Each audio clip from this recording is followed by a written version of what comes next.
Olá pessoal, sejam bem-vindos em mais uma aula da nossa disciplina de Planejamento de Experimentos em Engenharia. Então hoje nós vamos iniciar então a condução, do nosso estudo aí sobre os planejamentos de experimentos. A gente vai conversar sobre os principais tipos aí de planejamento, para os diversos experimentos e como consequência, a análise estatística por trás aí que resulta, do planejamento, consequentemente a execução do experimento e os resultados, que serão avaliados por essa análise estatística. Tá? Então, até agora na nossa disciplina a gente fez uma revisão da estatística básica, indo da estatística descritiva até um pouco sobre os modelos de probabilidade, depois entrando em inferência, intervalos de confiança, testes de hipótese. Tá? Então, o que a gente viu nas aulas anteriores é o que a gente chama de estatística básica e estatística geral. Tá? Então, agora a gente vai estar utilizando todo esse conhecimento, todas essas ferramentas que nós vimos anteriormente para estar desenvolvendo aqui a análise dos dados, para cada tipo de experimento que a gente for trabalhar. Tá? Então, nessa aula, eu vou falar genericamente de alguns principais tipos de experimentos. Vou falar as principais considerações, alguns conceitos importantes, algumas considerações sobre variação ao acaso, sobre fatores, que são fatores não controlados, fatores que podem ser controlados. E também a gente vai ver os princípios básicos aí da experimentação. Tá? Então, tudo isso vai dar suporte aí para, nas próximas aulas, a gente está começando então a falar dos planejamentos de forma mais específica e, consequentemente, da análise estatística aí, tá? Beleza, então assim, pessoal, algo que a gente tem que ter em mente, é que se a gente for avaliar o início dos estudos experimentais, a gente pode, basicamente, o berço da experimentação surgiu ali no início do século XX, em torno de 1920, um pouco antes, tá? numa estação experimental de Rothamsted, na Inglaterra, que não fica muito longe ali de Londres, tá? E nasceu por meio de um grande estatístico, talvez o maior estatístico do século XX, que também era geneticista. Seu nome era Sir Ronald Fisher, em que ele estabeleceu, então, as bases dos princípios da experimentação para resolver, então, problemas associados aí à experimentação agronômica. Então, muitos termos da análise estatística, e até mesmo às vezes dentro do estudo de planejamento de experimentos, está associado aí, tá, à agronomia, porque o Fisher acabou desenvolvendo então todo um contexto, todo um estudo nessa área. Tá? Mas na verdade, o que a gente pode tirar disso, que é realmente relevante, é o seguinte, Então assim, quando a gente pensa, por exemplo, nos resultados, a partir de um experimento, tenta-se então aí utilizar uma análise estatística apropriada para esses dados, que são provenientes do resultado do experimento, Ou seja, a gente tenta avaliar então que essa análise estatística possa trazer então informações úteis, informações confiáveis sobre o experimento que se propôs a fazer. Porém, para tudo isso acontecer, para que a gente tenha resultados confiáveis e que a gente possa depois tomar algum tipo de decisão, isso necessariamente a gente precisa que a maneira como foi conduzido esses experimentos seja de forma planejada. Porque somente com uma forma planejada é que a gente vai conseguir, de fato, garantir aí, um alto grau de confiabilidade dos nossos resultados. Tá? Então não adianta às vezes você chegar ali para o estatístico ou para alguém, né, que for fazer a análise e falar, esse aqui é os meus dados, eu fiz o experimento assim, né? Se em algum momento ali daquele planejamento não saiu corretamente, né, não saiu de certa forma com os pressupostos, né, todos organizados, todos feitos corretamente, se não se teve cuidado na fase de planejamento, os dados podem estar totalmente viesados, né? E isso pode afetar, evidentemente, o resultado. E aí não tem muito o que fazer, a não ser que você repita esse experimento, né? Então tem que tomar muito cuidado, né? Porque toda decisão que aparece lá no final, né? Toda interpretação que é proveniente da análise de dados se inicia, na verdade, no planejamento, né? Naquilo que se quer trabalhar, naquilo que se quer conduzir, e isso tem que ser feito de forma correta, ou seja, a gente tem que controlar o máximo possível de variáveis, aí que possam interferir naquilo que a gente quer medir, tá? Então, assim, né, nesse sentido, né, o que a gente vai trabalhar agora são nas principais etapas da pesquisa, né? As principais etapas da pesquisa que a gente tem, né, o que a gente vai fazer aqui é só não vai conduzir experimentos, tá? É executá-los, ok? Mas a gente vai pensar no planejamento, né, que é essa fase aqui, e posteriormente a gente vai pensar que a gente já tem os dados em mãos, então como que a gente vai analisar esses dados a partir do planejamento, né? Então a gente observa, né, então o que está escrito aqui basicamente é o que eu acabei de falar, que é justamente nessa fase que a gente já acaba pensando qual é a análise estatística dos dados, né? Então às vezes muitos pesquisadores, né, vêm conversar com estatísticos ou com quem trabalha na área de análise de dados e no momento que começa a contar como foi realizado o experimento, né, então a gente já tem uma ideia de qual vai ser a análise, né, porque o planejamento está intimamente ligado à análise dos dados, tá? E é justamente aí, né, isso é importante, que é nessa fase de planejamento que você pode estar alterando algo no projeto, né, pode fazer algumas mudanças, pode ser grande as mudanças, enfim. Né, a hora vamos dizer assim, de errar ali, né, é nessa. Que depois que o experimento está sendo conduzido, aí já não tem mais o que fazer, tá? Bom, então que isso tenha uma ideia, né, da diferença da pesquisa observacional e a pesquisa experimental, né? Então, em geral, a pesquisa observacional é quando a gente observa algo, ou seja, a gente tem características de uma população que elas são levantadas, né? Porém não tem manipulação. Então, você observa, por exemplo, eu vou observar um número de falhas, um número de peças defeituosas que são produzidas numa indústria, né, sei lá, em uma determinada hora do dia. Beleza, então assim, a gente não está manipulando nada, a gente simplesmente está observando um fenômeno que está acontecendo, né, que seria um fenômeno aleatório associado aí às peças que são defeituosas. Tá? Porém, a gente tem a pesquisa experimental e em grande parte é na pesquisa experimental que a gente tem grandes validações, né? Que a gente tem grandes validações principalmente do ponto de vista da inferência, tá? Então, assim, a gente tem nesse sentido grupos de indivíduos, né? Que nesses grupos podem ser pessoas, podem ser animais, tá? E quando são pessoas e animais, isso necessariamente precisa passar por um comitê de ética, né? Para estar aprovando isso, né? E também pode ser plantas, né? Como por exemplo o pessoal da agronomia, pode ser corpos de prova, que é o mais comum aí dentro das áreas da engenharia, né? Que são manipulados para avaliar o efeito, por exemplo, de diferentes aí, tratamentos ou diferentes fatores, né? Então, assim, a gente tenta controlar o máximo que a gente pode de outras fontes, só deixando a não controlada, né, aquela variação na qual a gente quer medir, né? Tá? Então, essa aqui é a ideia, né? Então, por exemplo, imagina que a gente quer verificar o rendimento aí, né, de um processo químico a partir do momento que a gente tem diferentes temperaturas de reação.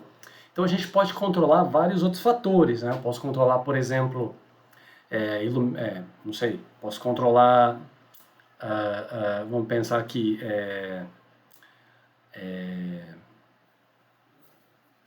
a gente pode controlar tudo que está dentro do laboratório, ele pode ser controlado, né? Então, aqui tem esse exemplo, mas imagina, você poderia controlar, sei lá, luminosidade, você poderia controlar a pressão, né? Você poderia controlar, enfim, o tempo né, que possa acontecer, várias outras medidas. Mas aquilo que vai ficar variando é somente aquilo que você quer comparar depois, né? A gente quer comparar, por exemplo, se para diferentes temperaturas esse rendimento desse processo muda, né? Tem alguma diferença ou não, ou se tem alguma temperatura aqui que o processo tem um rendimento máximo maior do que os outros, né? Então, assim, o único fator aqui, né, já estou adiantando no termo, que vai ficar não controlado seria o tempo, a temperatura de reação. Os outros, né, por exemplo, pressão, velocidade, enfim, luminosidade, se for o caso, né? Enfim, os outros fatores que estão envolvidos aí precisam estar controlados, porque se não tiver, né, pode estar mascarando, pode mascarar de alguma maneira o efeito da temperatura, né? De uma temperatura maior produzir um rendimento maior e assim sucessivamente, tá? Então é comum aí dentro das pesquisas experimentais, né, que aquilo que a gente está querendo manipular, né, são chamados aí então de variáveis independentes ou fatores, né? Então no caso aqui a gente quer manipular diferentes temperaturas, tá, que a gente vai aplicar a um grupo aí de indivíduos, que pode ser corpos de prova, pode ser pessoas, plantas, enfim, né, N possibilidades aí. Tá? Então esses fatores os fatores que a gente quer investigar. Será que esse fator aqui provoca alguma mudança naquela minha variável de interesse do estudo, né? E também esse tipo de fator é chamado de variável independente, tá? E a gente por que a gente quer então manipular isso de maneira manipular essas condições aqui? Justamente para a gente poder verificar depois o efeito dessa manipulação, né, numa variável de interesse, que a gente chama de variável dependente ou variável resposta, tá? Que em geral a gente caracteriza pela letra Y. Tá? O que seria a variável resposta, então? A variável de interesse no nosso estudo, nesse caso aqui, seria o rendimento aí final. Tá? Então a gente está interessado nisso, olha, eu vou manipular aí para diferentes temperaturas, vai mudar então o meu rendimento? Então, o rendimento é a minha variável resposta. E por que chama resposta? Porque justamente a gente vai obter dela a resposta do experimento, né, os resultados. Ou seja, a variável resposta nos dá os dados propriamente ditos, né, a partir da condução do experimento. Então, aqui tem alguns exemplos. Vamos verificar, imagina que tem um exemplo em que a gente quer verificar, né, quais fatores que podem interferir, então, na resistência à compressão, tá, de um concreto. Então, resistência à compressão é uma variável de interesse, pode ter vários fatores que afetem ele, né, essa resistência ser maior ou não, tá? E vamos supor que a gente lista algum deles, imagina que a gente não tem muita ideia. Então, pode ser então, eu posso conduzir um experimento com o fator A, né, que é o tempo de hidratação. A gente pode pensar que para diferentes tempos de hidratação, isso pode fazer com que a resistência seja maior ou menor. Ou dosagem do cimento. Será que, dependendo da dose do cimento que a gente colocar nesse estudo, né, a resistência a compressão pode variar também. Ou a qualidade do cimento, como um fator C, ou o uso de aditivos, né, vou colocar um aditivo A, um aditivo 1, um aditivo 2 e vou comparar, né? Então, são fatores que a gente pode levantar. Pode ser que todos sejam importantes, tá, pessoal? Pode ser que todos contribuam de alguma maneira para estar explicando aí a variação, né, ou estar explicando a resistência à compressão, né? Por que um aumenta ou não. Ou pode ser que não, pode ser que seja um ou dois aqui só, ou somente um, que possa acabar aí possa acabar sendo significativo, né, para explicar aí a resistência à compressão. Tá? Um outro exemplo é o seguinte, né, imagina que a ideia aqui seja encontrar, então, né, a melhor condição de operação de um processo químico. Então, a variável resposta aqui, Y, é o rendimento da reação química. Tá? E os fatores podem ser, por exemplo, ali, ó, o tempo de reação, tá? podem ser a temperatura de reação, tá? Então, fatores basicamente isso que a gente está listando aqui. Eles são, a gente interpreta eles como um fator A, um fator B, um fator C, tá? Porém, ele então, tudo que a gente pode manipular, tudo que a gente possa entender que isso possa afetar de alguma maneira a variável resposta, tá? É a nossa variável de interesse que, por exemplo, no primeiro caso foi resistência à compressão, nesse caso foi o rendimento da reação química, tá? Porém, existe um outro conceito também, que são o seguinte, né? Por exemplo, imagina que você tem aqui, ó, você tem a dosagem do cimento. Então você pode ter uma dose 1, 2, 3, 4. Tem tempo de hidratação, posso ter 2. Uso de aditivos, posso ter 2. Ou, como está escrito aqui, ó, eu tenho a temperatura de reação, eu tenho, por exemplo, a temperatura B1, B2 e B3. Tá? Então são 3 temperaturas diferentes. Então, B1, B2 e B3 são chamados de níveis de um fator. Então, fator nada mais é do que aquela variável que você vai manipular para investigar se ela afeta ou não a sua variável de interesse. Tá?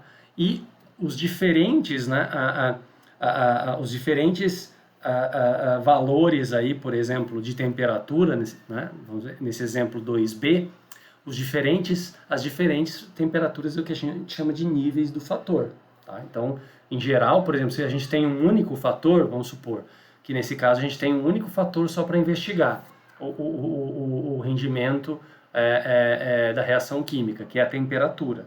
Tá? Então, a gente tem lá a temperatura 1, sei lá, 30 graus Celsius, temperatura 2, 50, a temperatura 3, 80. Né? Então, ou seja, aquilo que a gente vai estar comparando, se existe diferença entre a temperatura de 30, de 50 e de 80, tá?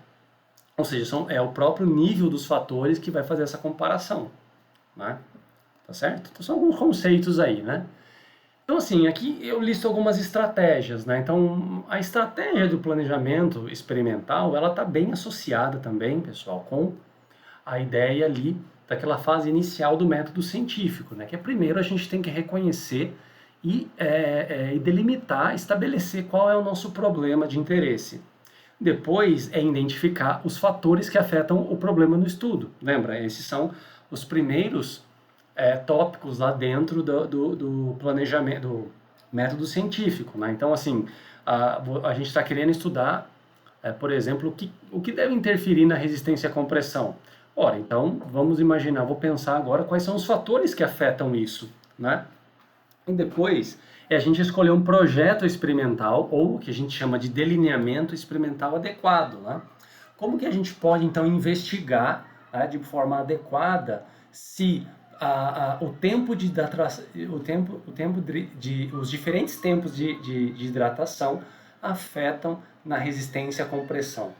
Como que a gente pode fazer isso? Então, para isso existe um projeto experimental, que a gente chama de delineamento experimental, né, que a gente vai estar utilizando. Dentro desse delineamento, existe alguns, né, dentro dos projetos experimentais, independente qual for, existe o que a gente chama de princípios básicos da experimentação. Então, assim, para a gente seguir esse projeto experimental, a gente tem que seguir esses princípios básicos, tá?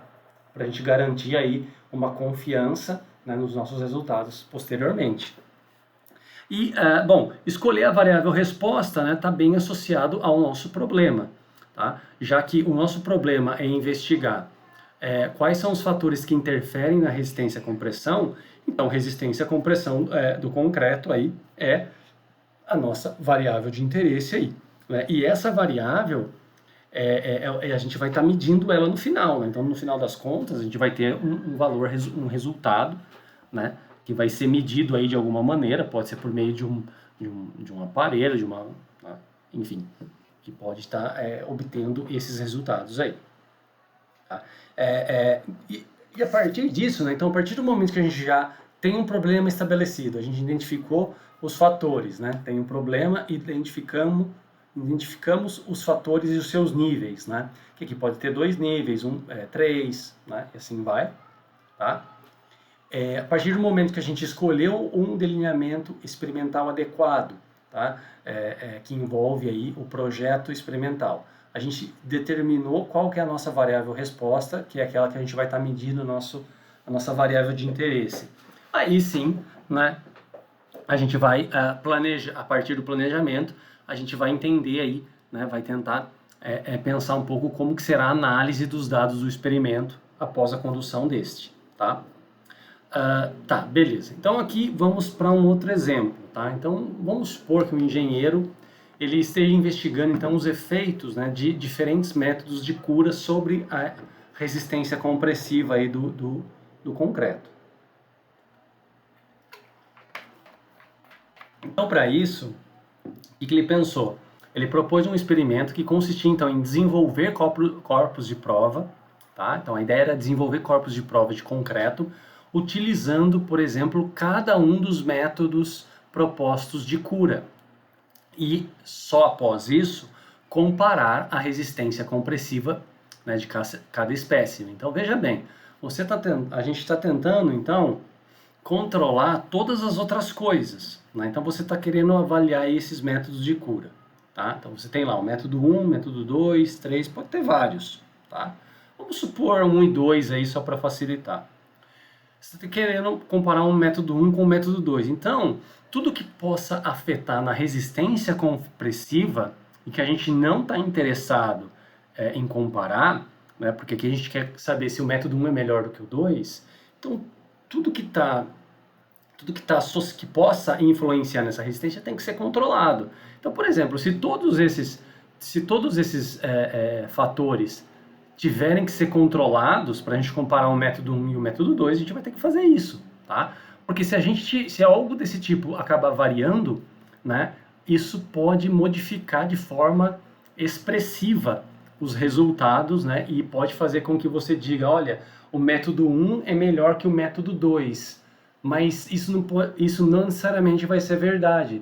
Isso é verdade, isso aconteceu porque talvez alguma coisa não foi controlada e afetou, né, a resistência à compressão e privilegiando, por exemplo, um método 1 do que um método 2. Tá? Então, ou seja, se algo não é controlado, né, se algum fator que deveria ser controlado e não foi no nosso estudo, então isso pode exclusivamente afetar lá o resultado final da nossa resposta, né, e aí fica algo meio estranho, né? Você não vai querer tomar decisão em cima de algo aí que não parece ser confiável, né? Então, assim, os dados do experimento poderiam, o que a gente poderia fazer, né? A partir disso, aqui, esses dados poderiam, então, ser utilizados para a gente determinar, e a partir de qual método de cura, né, pode fornecer a máxima resistência média, tá? Então, ou seja, a gente pode estar comparando médias. Então, vou estudar a resistência média né? Então, a gente vai comparar a média utilizando o método 1, a média, a resistência média no método 1, a resistência média no método 2, a resistência média no método 3 e assim sucessivamente. Então, a gente pode estar comparando médias, tá, pessoal? Bom, agora, se a gente só tiver dois métodos de cura, né, ali, um método 1 e um método 2, esse experimento poderia ser planejado e qual que seria a análise se a gente está interessado somente na comparação? A gente poderia utilizar um teste TED-Student que a gente fez, a gente trabalhou nas aulas passadas, né? Ora, a gente tem um método 1 e um método 2. A gente quer comparar a resistência média de 1 e a média de 2, então é um teste de médias, tá? É claro que se tiver 2 ou mais, aí é uma outra metodologia, tá? Se a gente tiver 2 ou mais métodos aí de cura para a gente trabalhar, aí evidentemente que a metodologia é outra, tá? Mas se tiver somente 2, pode-se utilizar um teste T. Né? Então, ou seja, a gente pensou um pouco aqui na parte do planejamento e já imaginou que se tivesse somente 2, a gente poderia usar o teste T para análise estatística. Né? Então, é nesse sentido que eu quero dizer que quando a gente começa a contar um pouco do experimento, a gente acaba, querendo ou não, né, contando também ali qual vai ser o caminho para a análise dos dados, tá? Então, antes da gente entrar ali, né, nos experimentos, falar um pouco sobre os princípios básicos da experimentação, é importante a gente falar sobre certos conceitos.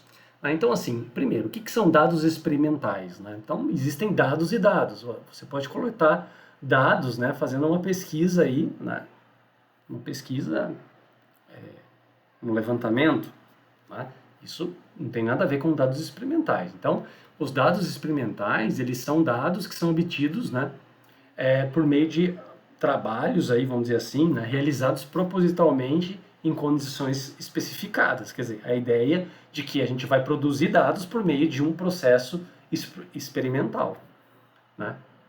E esse trabalho nada mais é aí do que, né, é chamado, então, esse trabalho que é planejado e que vai seguir certos princípios básicos para a gente poder, por exemplo, fazer comparações aí do efeito, né, por exemplo, de um tempo de hidratação 1 com um tempo de hidratação 2, né, é o que a gente chama de experimento ou ensaio, tá? Bom, então outro conceito interessante são as unidades experimentais. As unidades experimentais entre aspas, aí, os indivíduos, né? São as entradas de um processo num experimento. Tá? Então a gente chama isso de unidade experimental. Tá? Então, por exemplo, na engenharia, as unidades experimentais costumam ser corpos de prova. Né? Mas, por exemplo, na medicina são indivíduos, são as pessoas, pacientes. Na agronomia são plantas, zootecnia, veterinária, são animais. Tá? Então, por exemplo, vamos pegar a ideia dos ensaios aí, ó, dos experimentos para o desenvolvimento das vacinas. Né? Quem são as unidades experimentais? São as próprias pessoas que possam ser voluntárias ali, né? E nas quais aí né? Vai receber algum tipo de tratamento, né? Que seria, vai receber a vacina. Então, a unidade experimental, de certa forma, ela segue, ela recebe, né? Recebe aquilo que a gente chama de tratamento, né? Ou seja, aquilo que a gente quer comparar depois. Então, no caso da vacina, eu quero comparar, por exemplo, se tem diferença, então, daqueles indivíduos, daqueles pacientes que foram vacinados com a vacina ou com placebo. Tem diferença com relação a contrair a doença, né? Tá? É claro que às vezes nos corpos de prova você não vai aplicá-lo, né? Mas você vai desenvolvê-los baseado, por exemplo, num tempo 1 de hidratação, no aditivo 1 com o aditivo 2, tá? Então, de certa forma, ali a gente consegue fazer um paralelo. Né? E algo que é extremamente importante, pessoal, dentro do contexto experimental. É desejável que as unidades experimentais, né, sejam tão homogêneas quanto possível. Né? Por quê? Porque se as unidades experimentais, né, os vários corpos de prova, por exemplo, que são construídos ali com um tempo de hidratação 1, se eles forem homogêneos, né, se eles não forem muito homogêneos, pode criar uma certa variabilidade. E com certeza essa variabilidade ela vai acabar caindo ali, né, na resposta final, tá? Então, assim,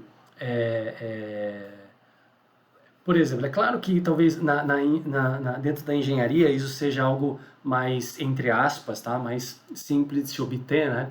Unidades experimentais aí mais homogêneas. Mas imagina, por exemplo, se a gente está fazendo você tem um grupo de animais, né? Então, por exemplo, é desejável que esses animais sejam de uma mesma espécie, seja da mesma raça, né? Seja do mesmo sexo, né? Porque, por exemplo, imagina que lá na zootecnia o cara quer comparar, ele vai aplicar então 3 tipos de rações, tá? Para avaliar 3 ou 4 tipos de ração, né? Para avaliar, por exemplo, no ganho do peso, né? do animal. Então você tem um animal lá, independente de qual seja, né? E você quer avaliar o ganho de peso. Então a ração tem a ração A, B, C e D. Né? Então, por exemplo, uma delas você pode ter diferença entre elas. Tem algumas que podem ganhar o peso mais rápido que outras. Né? Então, o que o cara quer avaliar com isso? Se você colocar, por exemplo, um animal do sexo masculino e feminino, em geral os machos têm um peso maior do que as fêmeas, então isso já pode afetar. Né? Então, quer dizer, você pode dizer o seguinte, olha, a ração A se ganha peso mais rápido, né, do que as outras. Mas quando você for avaliar, alguém pode questionar, ora, mas ganha peso mais rápido porque ela foi aplicada, né, porque ela foi aplicada, por exemplo, na grande maioria em machos do que em fêmeas. Então, quer dizer, então aí tem um efeito do sexo que está mascarando e já não dá mais para a gente saber se de fato a ração A faz aumentar o peso porque pela sua própria composição ou é porque tinha um efeito do sexo, né? Ou seja, uma variação que era para ser controlada, era para estar todo mundo, todos os animais ali do mesmo sexo, ou machos ou fêmeas, né? E não foi, tá? Então, é nesse sentido, tá? Então, as unidades experimentais a gente sempre deseja que sejam as mais homogêneas possíveis, né? Bom, a gente tem outros conceitos aqui, que é o conceito aqui, por exemplo, de fatores, né? Então, os fatores que já foi, que a gente comentou um pouco, são quantidades que podem ser, então, aí controladas ou não, né? Como a gente já viu, de um processo ou de um experimento, e que pode afetar ou alterar o seu desempenho, tá? Quando eu falo desempenho, é o desempenho ali da nossa variável de interesse, né? Então, um exemplo é, por exemplo, né? Temperatura de reação. Então, temperatura de reação é o nosso fator A, e A1, A2, A3 são os níveis do fator temperatura, ou seja, são as diferentes temperaturas que a gente pode aí tá colocando aí no nosso experimento, tá ok? O que mais? A gente tem também um outro tipo de conceito que é interessante, que é que a gente chama de tratamento, tá? Então a gente vai usar essa nomenclatura, que é uma nomenclatura também que vem lá da agronomia, tá, pessoal? Do início da experimentação, né? A gente pode, ao longo dessa aula aqui, vocês vão ver que a gente vai acabar falando de várias nomenclaturas, né? Por exemplo, lá na agronomia, unidade experimental também é chamado de parcela, né? E aqui, aquilo que a gente quer comparar, nós chamamos de tratamentos, tá? Então, o que é o tratamento? O tratamento pode ser o método, o elemento ou o material cujo o efeito a gente deseja medir ou comparar em um experimento, tá? Então, assim, nesse sentido, a gente vai tá trabalhando, vai estar considerando tratamentos, né? Por exemplo, se a gente tem vários fatores, um tratamento para a gente vai ser quem, então? Vai ser uma combinação, né, dos níveis desses fatores, tá? Dentro lá do modelo experimental. Se a gente tem, por exemplo, um experimento que é multifatorial, você tem vários fatores, né? No caso, a gente vai observar no caso de experimentos que tem um único fator, os tratamentos são os próprios níveis do fator. Então, ou seja, se a gente tem um experimento que a gente tem um único fator, como esse daqui, ó, a temperatura de reação, quem que é o nosso tratamento? Se tem um único fator, são os próprios níveis do fator, ou seja, o tratamento é aquilo que a gente quer comparar, né? Aquilo que a gente aplica nas unidades experimentais. Então a gente aplica os tratamentos às unidades experimentais, as unidades experimentais vão retornar uma resposta, né? E a gente vai comparar se as respostas devido a um tratamento 1 é diferente do 2, que é diferente do 3, e assim sucessivamente, tá? Então, no sentido da gente estar trabalhando com temperatura de reação, o que a gente quer comparar? Ora, a gente quer comparar a diferença entre os níveis de um fator, né?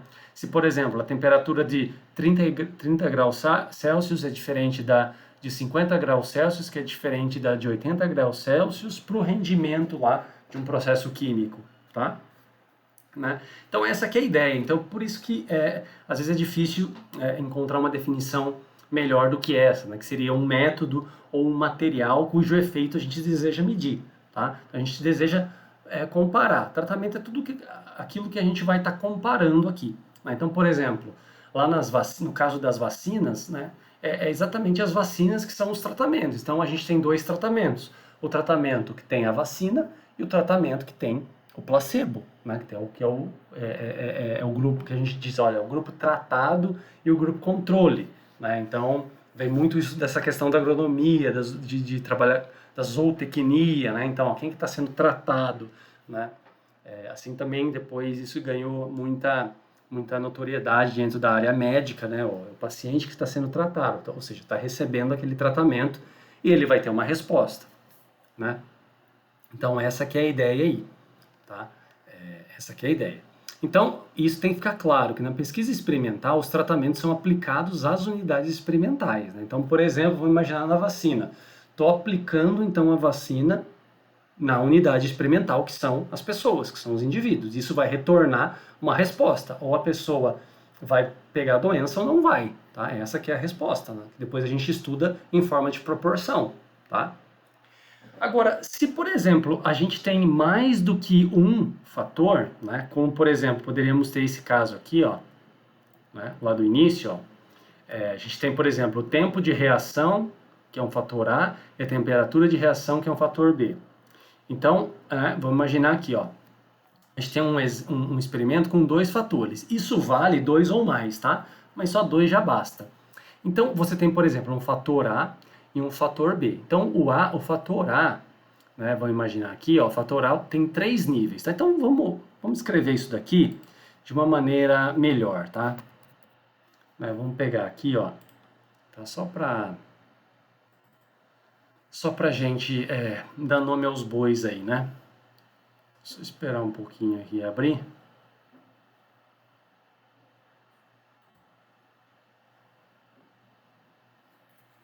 Bom, então, vamos imaginar então que esse fator A nosso... Tá demorando um pouco aqui, tá, pessoal? Ó, vamos imaginar o seguinte, que o nosso estudo é aquele estudo da resistência. Tá?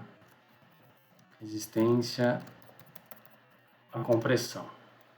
E a gente tem aqui a variável y, tá? Então, resistência à compressão vou aumentar um pouco aqui.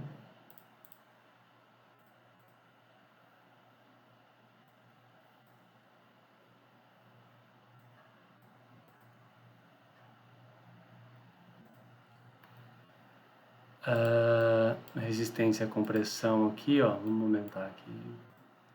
Tá? Essa aqui vai ser quem, ó? A nossa variável resposta, né? A gente quer saber aí nossa variável resposta, tá? E aí a gente tem dois fatores, ó. A gente tem dois fatores aí. A gente tem um fator A, tá? Que vai ser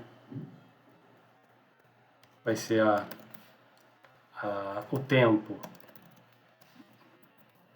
de hidratação,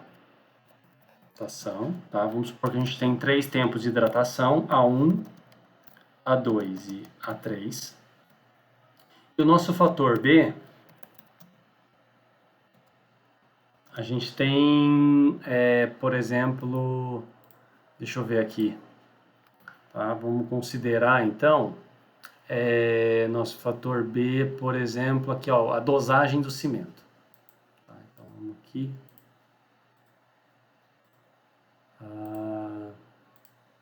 A dosagem do cimento.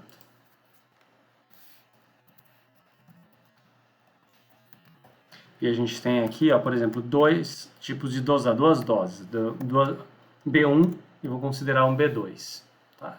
Vamos ver se é exatamente igual que está aqui, só para a gente manter isso. Tá, então a gente tem esses dois fatores, ó, o fator A e... o fator A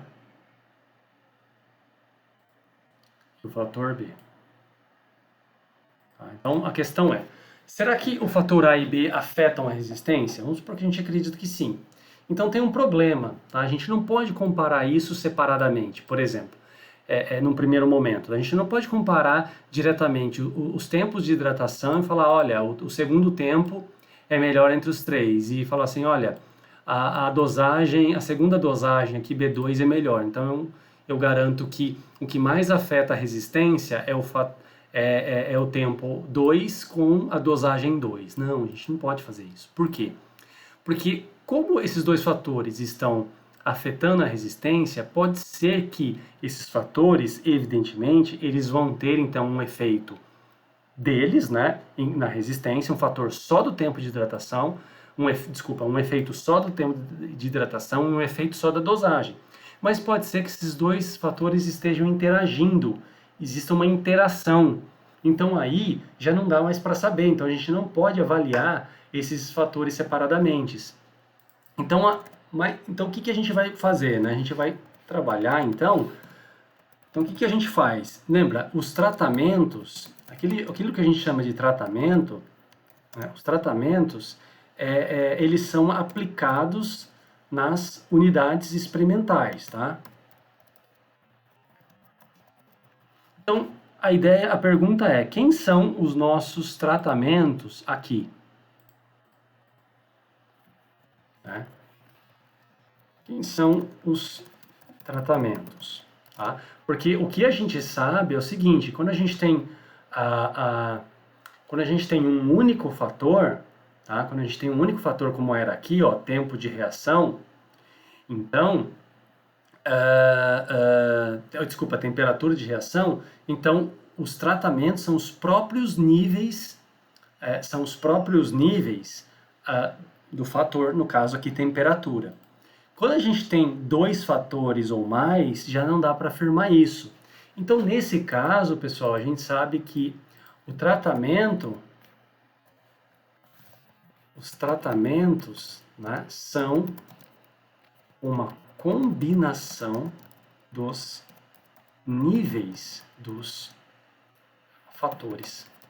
Então, uma combinação dos níveis dos fatores. Isso que será o nosso aqui, ó, nosso tratamento, tá? É uma combinação, né? E é justamente esta combinação que a gente vai comparar. Lembra, tratamento é tudo aquilo que a gente quer comparar de alguma maneira, né? Então é isso que a gente quer comparar, e é isso que a gente vai comparar, tá? É claro que a gente pode estar interessado também o quanto, por exemplo, o tempo de hidratação, né, pode estar variando, pode estar fazendo com que a resistência à compressão esteja variando em cima quando eu passo de uma dosagem B1 para uma dosagem B2, tá? Isso aí a gente também pode computar. Mas aquilo que a gente vai estar comparando no primeiro momento é essa combinação. E qual é essa combinação? É a seguinte, se a gente tem três níveis do fator A e 2 níveis do B, então a combinação, né, é a gente combinar isso daqui. Então é 3 vezes 2, nós teremos aí 6 tratamentos. Então a gente tem o tratamento A1 com B1, A1 com B2, A2 com B1, A2 com B2, A3 com B1, A3 com B2. Então são esses 6 tratamentos que nós temos no nosso estudo. E a gente vai estar comparando então a diferença entre eles, tá? Tá bom? Então quando a gente tem dois ou mais fatores, é importante ter em mente. Quando a gente tem dois ou mais fatores, a gente vai comparar então, a gente vai estar comparando então, né? A gente vai estar comparando então a combinação entre eles, tá? A combinação entre eles, ou seja, pode ser então o tempo de hidratação 1 com a dosagem 1, né? Esse aqui é a 1B1, esse aqui é quem? O tempo de hidratação 1 com a dosagem 2, o tempo de hidratação 2 com a dosagem 1, o tempo de hidratação 2 com a dosagem 2, o tempo de hidratação 3 com a dosagem 1, o tempo de hidratação 3 com a dosagem 2, tá? E aqui essa observação foi o que eu já falei anteriormente, né? Que para um único experimento, os tratamentos são os próprios níveis. Então aí, por exemplo, se a gente só tem o fator A, compara as suas temperaturas, né? Tá certo? Tá? Bom, agora, opa, aqui foi um pouco para frente, pessoal. Bom, então agora mais dois conceitos para a gente encerrar essa primeira parte da aula, tá?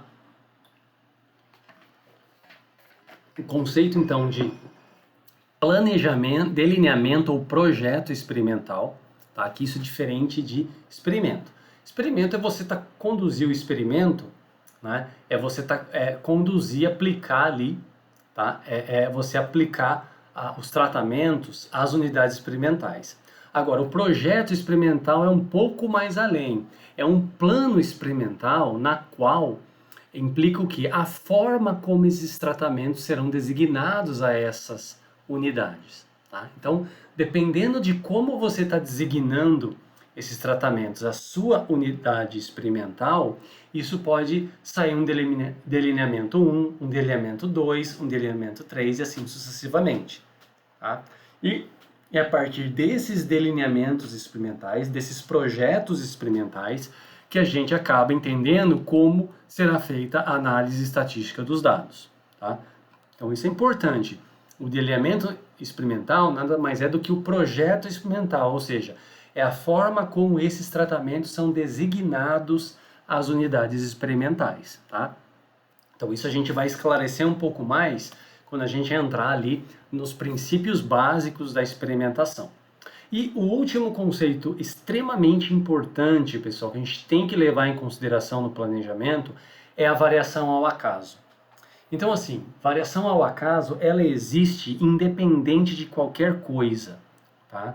Porque a gente está trabalhando em geral com variáveis, né, que são que representam aí fenômenos aleatórios, tá? Ou seja, que produz aí variabilidade. Né?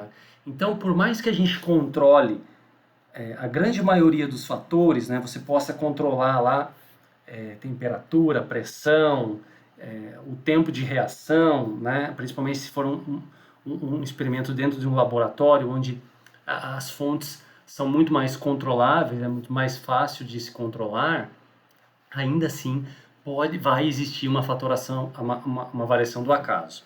Tá? Então, assim, a variação do acaso, a variabilidade do acaso, ela é produzida por fatores não controláveis. Tá? Então, fatores não controláveis, eles causam variações em todas as observações. Então, assim, fatores não controlados vai existir, né, que a gente desconhece. Às vezes, existe fatores, né, não controláveis que são latentes, a gente não consegue observar. Imagina um experimento, por exemplo, no caso aí, ensaios clínicos das vacinas.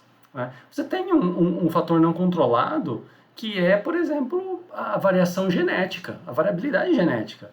Né? Então, de indivíduo para indivíduo, tem uma variabilidade genética, certo? Então, é um fator não controlável, não tem como você controlar isso. Então, você sabe que a resposta aí disso vai produzir uma variabilidade.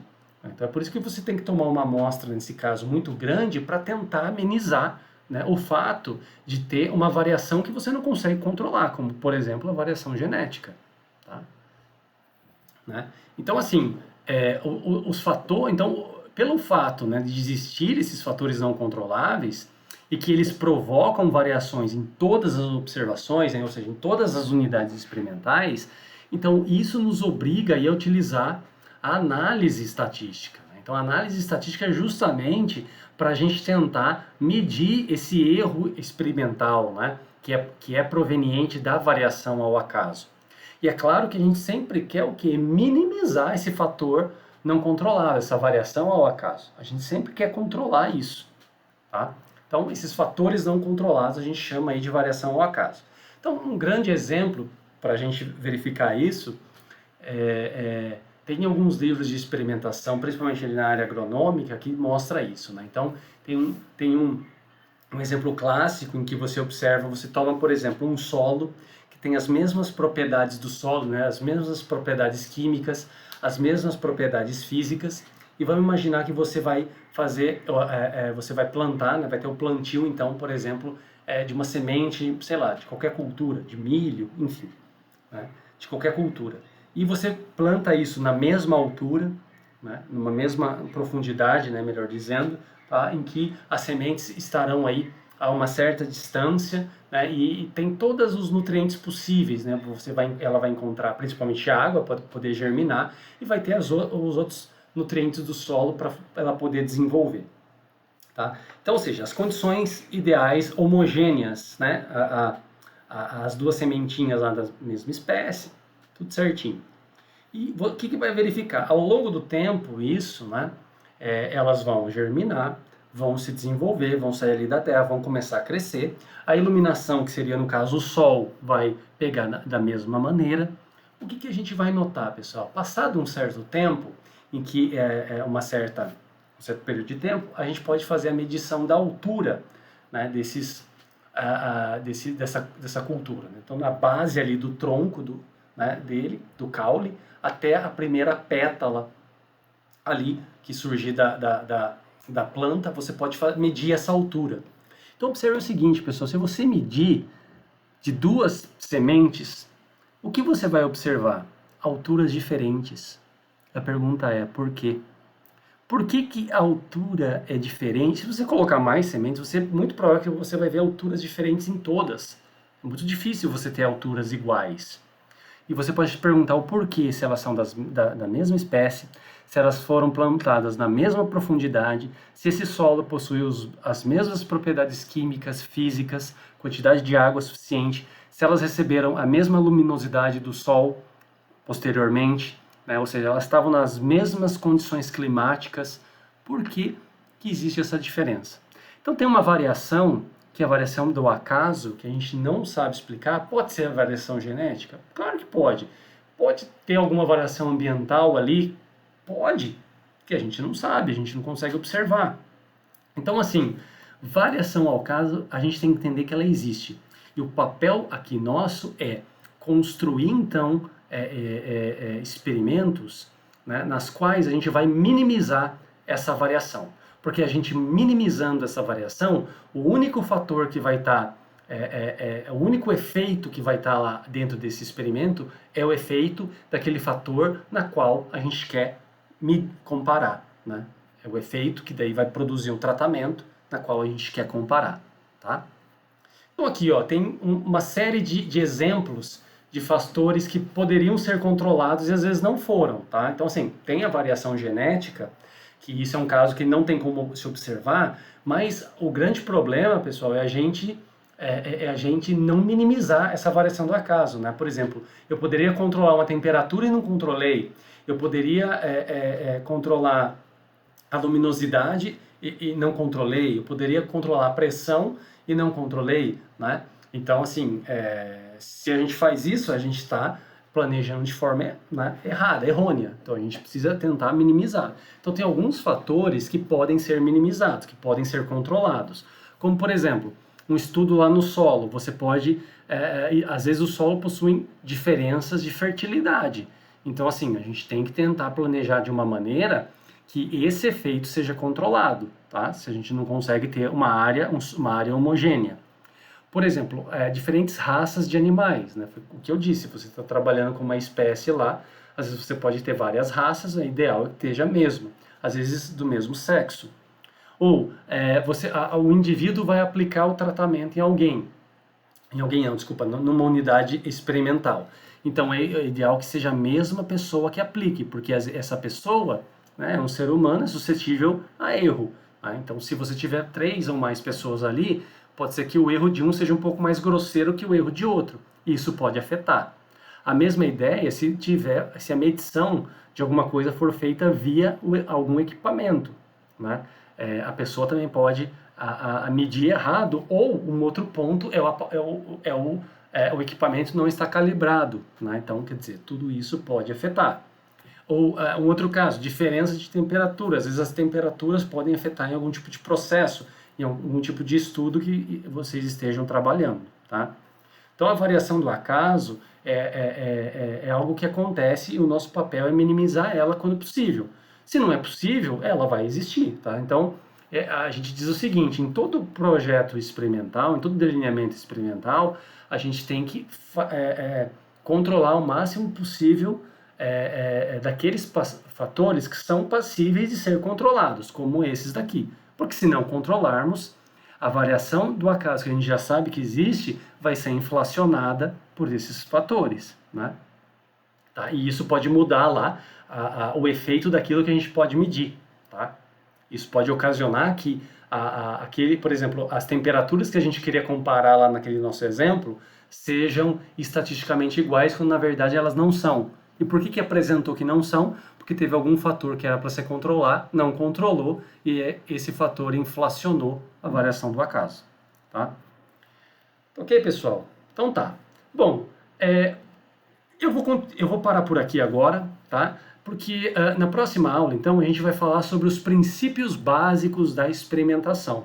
Tá? Então, na próxima aula, a gente vai pegar todos esses conceitos que a gente conversou agora e colocar ali dentro dos princípios básicos, ou seja, os experimentos, a gente vai conversar de 3 princípios básicos, mas tem 2 deles que devem estar necessariamente dentro de todo, sem exceção, de todo tipo de delineamento ou de projeto experimental. Então a gente vai conversar deles e fazer alguns exemplos aí na segunda parte da nossa aula, tá? Então eu fico por aqui e até a próxima, pessoal!